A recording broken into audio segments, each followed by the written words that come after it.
Assalamualaikum warahmatullahi wabarakatuh. Kembali lagi bersama saya, Iqbal Nuraditya.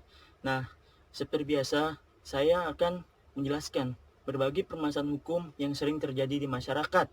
Nah, kali ini saya akan membahas bagaimana jika kendaraan kita ditarik leasing, namun pada saat penarikan leasing tidak dapat memperlihatkan surat perjanjian fidusia.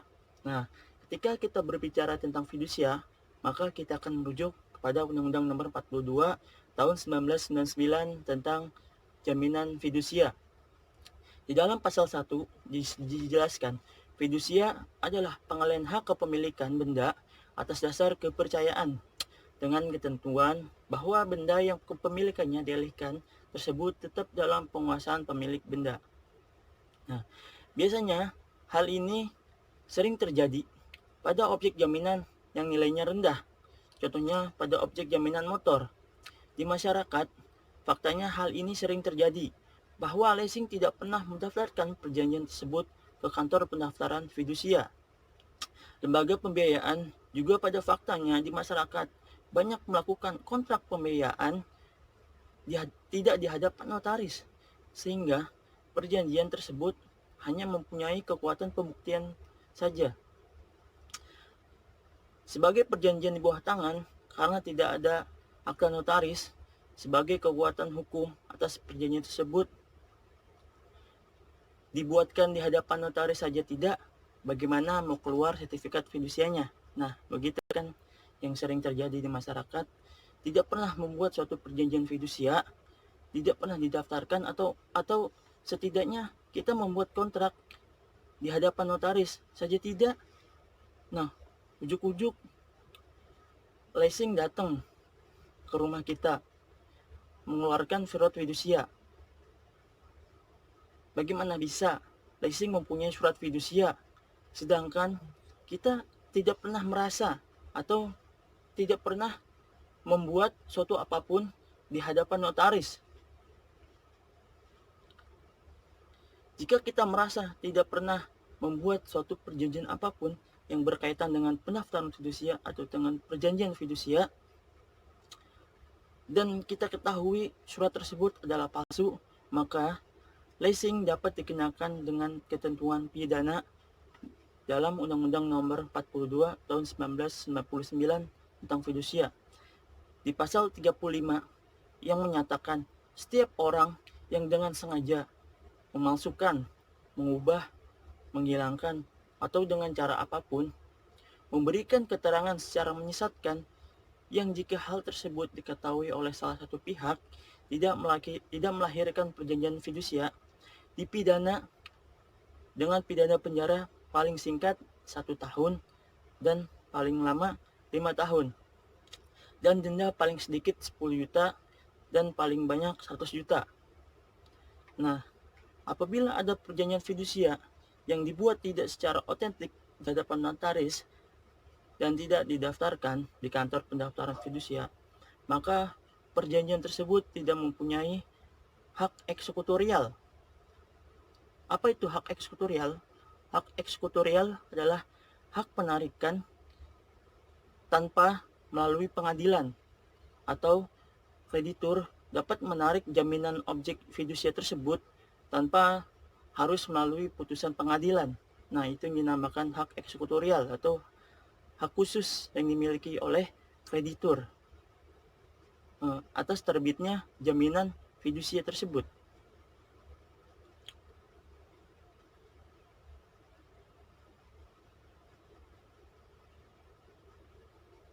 Nah, leasing juga dalam hal penarikan kendaraan bermotor harus melihat dan harus bijaksana. Si debitur ini mempunyai permasalahan apa sehingga mengalami kredit macet. Nah, hal ini juga harus menjadi perhatian khusus bagi leasing atau lembaga pembiayaan lainnya. Mereka juga harus melihat keadaan si debitur. Bisa jadi si debitur sedang mengalami kemerosotan ekonomi, seperti usahanya turun atau sedang mengalami PHK di perusahaannya. Nah, terkait tentang jaminan fidusia,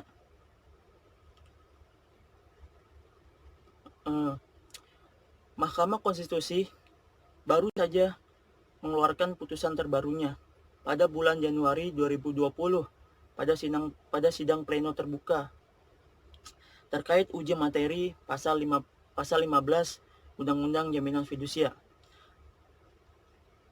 mengenai kekuatan eksekutorial yang disamakan dengan putusan pengadilan yang sudah memperoleh kekuatan hukum tetap. Nah, Mahkamah Konstitusi dalam putusannya mengabulkan permohonan para pemohon untuk sebagian. Dan hakim menyatakan pasal 15 ayat 2 sepanjang frasa kekuatan eksekutorial dan frasa sama dengan putusan pengadilan yang berkekuatan hukum tetap bertentangan dengan Undang-Undang Dasar 1945 dan tidak mempunyai kekuatan hukum mengikat sepanjang tidak dimaknai terhadap jaminan fidusia yang tidak ada kesepakatan tentang cedera janji atau wan prestasi, dan debitur keberatan menyerahkan secara sukarela objek jaminan fidusia tersebut. Maka segala mekanisme dan prosedur hukum dalam pelaksanaan eksekusi sertifikat jaminan fidusia harus dilakukan sama dengan pelaksanaannya pada eksekusi putusan pengadilan yang telah berkekuatan hukum tetap. Nah, artinya di dalam penjelasan saya yang pertama dan di dalam putusan Mahkamah Konstitusi tersebut, dalam putusan tersebut setiap akan melakukan eksekusi terhadap jaminan fidusia, leasing atau lembaga pembiayaan harus mempunyai izin atau harus meminta izin terlebih dahulu kepada Ketua Pengadilan Negeri setempat.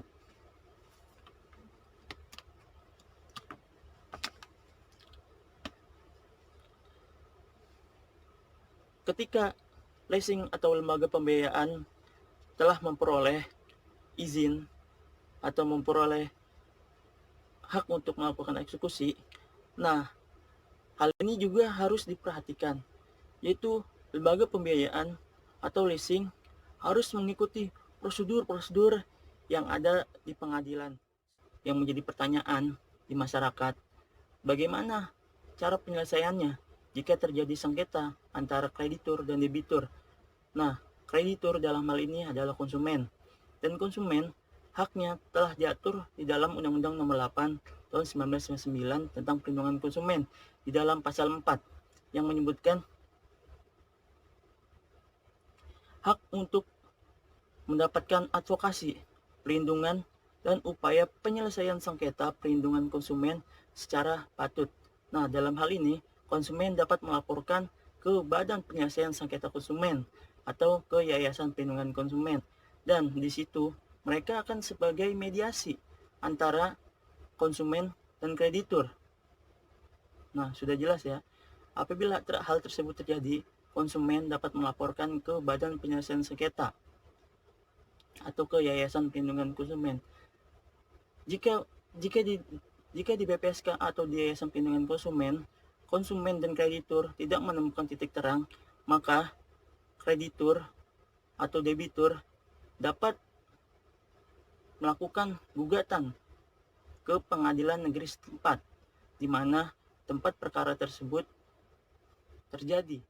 Nah, lain halnya jika si kreditur atau lembaga pembiayaan tersebut menyuruh debt collector untuk menarik kendaraan si konsumen dengan cara menyewa debt collector dan mencegat kendaraan konsumen di jalan, itu bukan lagi ranah perdata, namun melainkan itu masuk ke ranah pidana karena hal tersebut dilakukan secara paksa dan sewenang-wenang oleh debt collector suruhan leasing.